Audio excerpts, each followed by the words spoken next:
Hello everyone, कैसे हैं आप लोग। आज की वीडियो हम रेशियो एंड प्रोपोर्शन का एक इम्पोर्टेंट टॉपिक डिस्कस करेंगे। कौन सा topic? Income, saving and expenditure के बारे में।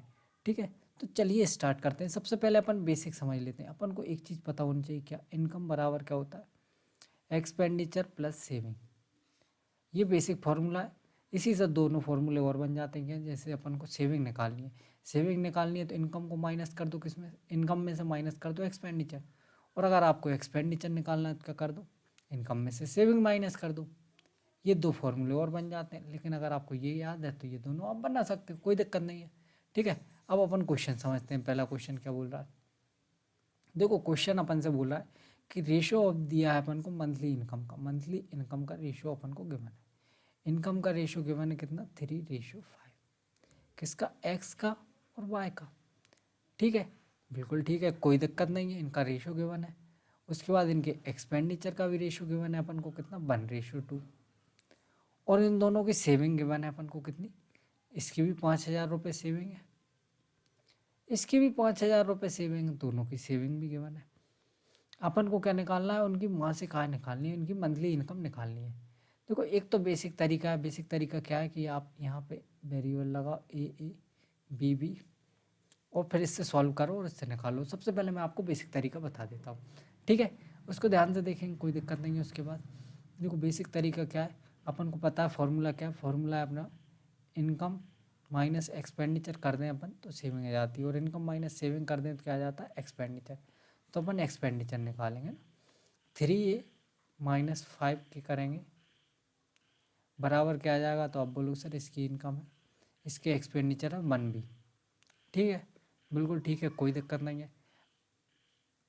अपॉन कर लेते हैं अपन इसकी बाय की 5a-5,000 बराबर अपॉन क्या आ जाएगा? 2b।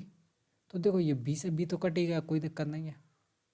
अब क्रॉस मल्टीप्लिकेशन कर लेंगे, ये इधर जाएगा, ये इधर जाएगा। 3 2 क्या आ जाएगा? 6a-5 2 10 के। ये डायरेक्ट जाएगा इधर 5a-5 के। 6a में से 5a माइनस होगा, बचेगा a बराबर के इधर आ जाएगा 10 के में से 5 के माइनस होगा 5 के बचेगा। तो a की वैल्यू आ गई अपने पास 5 की। अपन से क्या पूछा है? अपन से पूछा है 3a की वैल्यू। x की मासिक इनकम पूछी है, कितनी है? 3a। तो 3a की वैल्यू कितनी हो जाएगी? 15,000। डी ऑप्शन करेक्ट आंसर हो जाएगा। ये तो हो गया भैया बेसिक तरीका। ठीक है, लेकिन इस तरीके से अपन को एग्जाम में नहीं करेंगे, क्योंकि अगर इस तरीके से करने बैठ गए तो हो गया काम, एक ही सवाल कर पाएंगे अपन। दूसरा तरीका कौन सा होता है? दूसरा तरीका होता है क्रॉस मल्टीप्लिकेशन। और उससे पहले एक और तरीका होता है। क्या तरीका? कि अगर आपको सेविंग इक्वल दी है ना, तो बहुत आसानी से कर सकते हो आप। कैसे कर सकते हो? रेशो को बैलेंस करके। रेशो को बैलेंस कैसे करेंगे? इनके बीच का डिफरेंस देखो कितना आ रहा है। आप बोलो सर यहाँ से आ रहा है 2 यूनिट, यहाँ से आ रहा है 3 यूनिट। अगर इनके बीच का देखो, ये इनकम है, इनकम माइनस एक्सपेंडिचर क्या आता है? अब बोलो सर सेविंग। और दोनों की सेविंग क्या दी है? इक्वल दी है। इसकी 5,000, इसकी 5,000। तो ये जो डिफरेंस है ये भी अगर अपन इक्वल निकाल लिया तो अपना काम हो गया। इसको इक्वल बनाने के लिए क्या करते हैं? इसको इक्वल बनाने के लिए क्या करते हैं वो ध्यान से देखना। इसको इक्वल बनाने के लिए इन दोनों के बीच का डिफरेंस देखो कितना आ रहा है? 1 यूनिट। इन दोनों के बीच का डिफरेंस देखो कितना आ रहा है? 2 यूनिट। ध्यान से देखना क्या कर रहा हूँ मैं। इन दोनों के बीच का डिफरेंस 1 यूनिट, इन दोनों के बीच का डिफरेंस 2 यूनिट। इस 2 यूनिट से इधर मल्टीप्लाई कर दो, इस 1 यूनिट से इधर मल्टीप्लाई कर दो। नहीं समझे? एक बार और बताता हूँ। देखो, इन दोनों के बीच का डिफरेंस 1 यूनिट, 1 यूनिट से ऊपर मल्टीप्लाई कर दो। इन दोनों के बीच का डिफरेंस 2 यूनिट, 2 यूनिट से नीचे मल्टीप्लाई कर दो। जैसे मल्टीप्लाई करेंगे क्या आ जाएगा? तो आप बोलो सर मल्टीप्लाई इसमें 3 में 1 का ही होना है, 3 रहेगा। 5 में 1 का होना है, 5 ही रहेगा। ठीक है, इधर 2 में 1 का हुआ 2 हो जाएगा, और 2 में 2 का हुआ 4 हो जाएगा। अब आप चेक करो दोनों का डिफरेंस बराबर बन गया होगा। आप बोलोगे हाँ सर बिल्कुल बन गया, इधर भी 1 यूनिट आ रहा है, इधर भी 1 यूनिट आ रहा है। और इनकम माइनस एक्सपेंडिचर करते हैं तो क्या आता है? 1 यूनिट बराबर सेविंग। सेविंग दी है अपन को 5,000। अपन से इनकम पूछिए कितनी है? 3 यूनिट है। 3 यूनिट का मतलब क्या हो जाएगा? 15,000। डी ऑप्शन करेक्ट आंसर हो जाएगा। इसमें कोई दिक्कत किसी को? कोई दिक्कत नहीं है। आगे देखते हैं। अब मान लो कि अपन को सेविंग अलग अलग दी हो तो क्या करेंगे? सेविंग अलग अलग दी होगी तो उसका भी एक और तरीका है। जैसे इनकम का रेशो दिया अपन को कितना 4:3, एक्सपेंडिचर का रेशो दिया अपन को 3:2, और अपन को सेविंग दी है कितनी, सेविंग दी है 6,000, इसके दिए 4,000 और इसके दिए 6,000। देखो इस तरीके में क्या करते हैं अपन, इस तरीके को बोलते हैं क्रॉस मल्टीप्लिकेशन। इसका इसमें मल्टीप्लाई, इसका इसमें मल्टीप्लाई, 4×2 = 8, 3×2 = 3×3 = 9। देखो इनकम का एक्सपेंडिचर में मल्टीप्लाई, इनकम का एक्सपेंडिचर में मल्टीप्लाई, समझे बात को। 4×2 = 8, 3×3 = 9, 9 - 8 कर लो, या फिर ऐसे देखो 8 पहले आया, 4×2 = 8 और इसका डिफरेंस, दोनों को मल्टीप्लाई करना और मल्टीप्लाई करके क्या लेना है, इनका डिफरेंस। डिफरेंस का मतलब जो बड़ा है बड़े वाले में से छोटे वाले को घटा दो। जैसे ही अपन ने 8 - 9 करा, कितना आया, 1 यूनिट, उसको ऐसे लिख लो 1 यूनिट आ गया। फिर क्या करना है, फिर नीचे भी यही सेम कंडीशन करनी है, सेम केस करना है। क्या करना है, इसका इसमें मल्टीप्लाई, इसका इसमें मल्टीप्लाई, 6×3 = 18, 4×2 = 8, 6×3 = 18, 4×2 = 8, और दोनों के थे तो के लगा लो। 18 में से 8 जाएंगे, बड़े वाले में से छोटे वाले को घटाना है अपन को। 18 में से 8 जाएंगे, कितना बचेगा, 10,000। 10,000 अपना 1 यूनिट की वैल्यू आ गई। अपन से क्या पूछा, मासिक आय का योग कितना है, 4 और 3 7 यूनिट। 7 यूनिट का मतलब कितना हो जाएगा, 70,000। B option correct answer. कौनो दिक्कत किसी को, कौनो दिक्कत नहीं है। आगे देखो क्वेश्चन नंबर 3। क्वेश्चन नंबर 3 क्या बोल रहा है कि ए और बी की मासिक आय दी है अपन को कितनी, 12,000 और 8,000। अब इस बार अपन को क्या है, इनकम गिवन है कितनी, 12,000 गिवन है, और इसकी इनकम गिवन है कितनी, 8,000।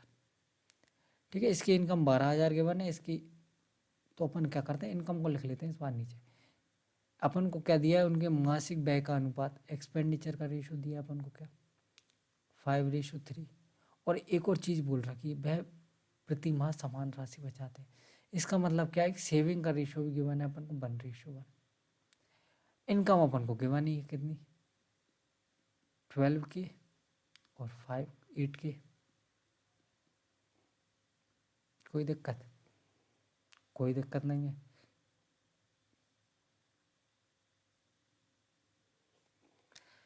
इसका इसमें मल्टीप्लाई करो, इसका इसमें मल्टीप्लाई करो, क्या आएगा, तो अब बोलो सर 5 में से 3 जाएंगे, बचेगा 2 यूनिट। इसका इसमें मल्टीप्लाई करो, इसका इसमें कर लो, तो 12 - 8 क्या आएगा, 4K। 2 यूनिट का मतलब 4K, 1 यूनिट का मतलब क्या आ गया, 2K। अपन से यही पूछा था कि उनके प्रत्येक माह कितनी राशि बचाते हैं, तो ये भी 2,000 बचाता है, ये भी 2,000 बताता है। ये ऑप्शन करेक्ट आंसर हो गया, कोई दिक्कत नहीं है ना। आगे देखते हैं क्वेश्चन नंबर 4 क्या बोल रहा है। क्वेश्चन नंबर 4 बोल रहा है अपन से मंथली इनकम दी है अपन को ए और बी की कितनी, 12,000 और 15,000। ये तो आसान क्वेश्चन है।